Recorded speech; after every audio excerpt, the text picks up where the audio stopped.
Hey, it's the Rogers Take podcast. I'm Roger.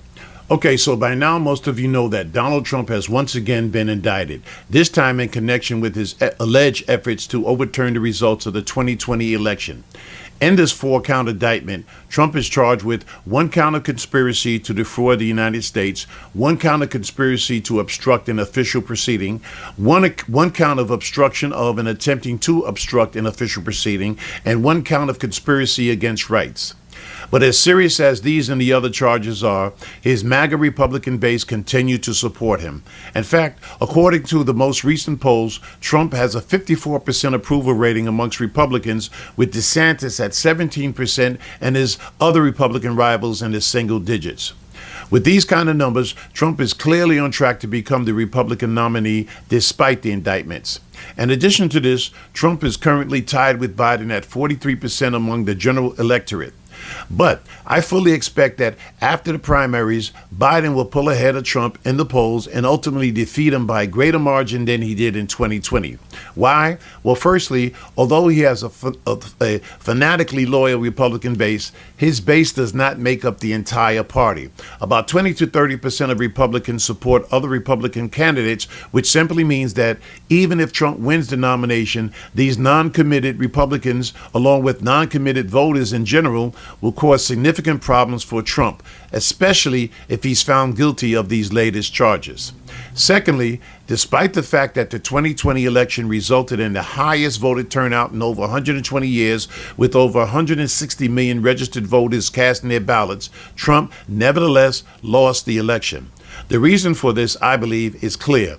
The vast majority of Americans simply could not bear another 4 years of presidential chaos, which is what re-electing Trump would have resulted in. And although this was back in 2020, time has not erased the bad taste which the Trump presidency has left in the mouths of voters across the country. But if that's not enough proof that Trump will be defeated in 2024, consider the fact that Trump has now been indicted in three separate cases, with another indictment looming in the state of Georgia. This all amounts to political baggage on steroids, which not even Trump's fanatical base can help him overcome.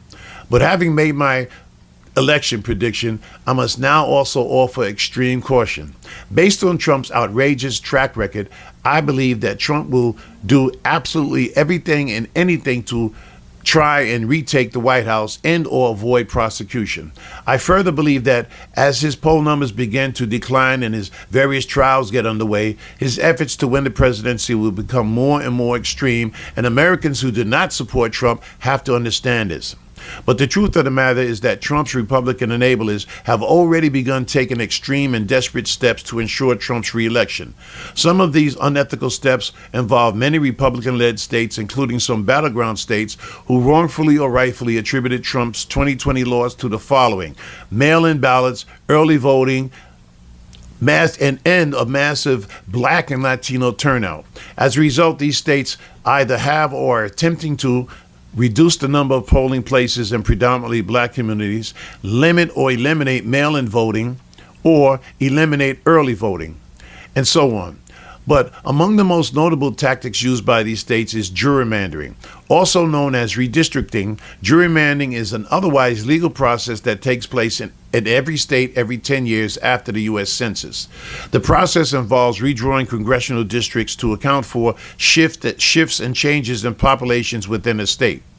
The redrawing can sometimes result in individual districts being divided into other districts and vice versa. Through this process, some districts may gain a congressional seat while others may lose a seat. If done in a fair and proper way, however, the process would allow every citizen to continue to have representation, including one vote per person, despite any shifts or changes in population. The problem is that many of the aforementioned Republican states have been engaging in improper redistricting that heavily favors their party. A good example of this can be found in the state of North Carolina, whose legislature recently attempted to redraw their congressional districts in a way that significantly favored Republicans, while at the same time effectively disenfranchising a significant number of democratically voting Blacks and Latinos who make up 40% of that state's population. This kind of redistricting is called gerrymandering, or more specifically, racial gerrymandering, which is a violation violation of both the Voting Rights Act of 1965 and the 15th Amendment.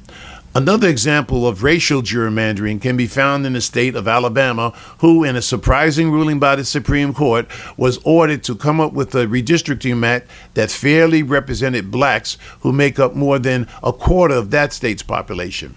Other states engaging in either racial or partisan gerrymandering include Wisconsin, Louisiana, South Carolina, and Georgia.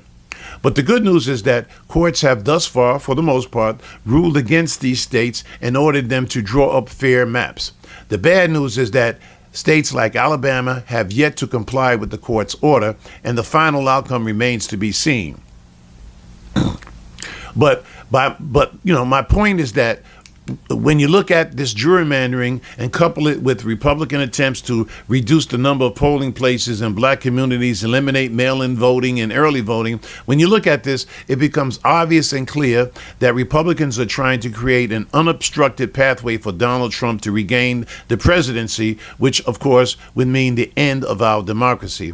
For this reason, it's extremely important that regardless of who you think will win the election, that you get out and vote nonetheless. And obviously, don't buy into Trump's bullshit, which will get more potentially dangerous and absurd until the election is over and he is locked up for the irreparable damage he's caused to the United States of America.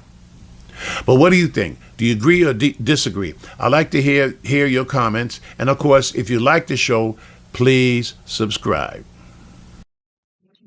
Hey people, it's me, Roger, again, and I need your help. This is a pretty new podcast, and to continue to add content to the show, I need subscriptions. So please like and subscribe by hitting the subscribe button down below. Thank you, and I'll see you in my next podcast.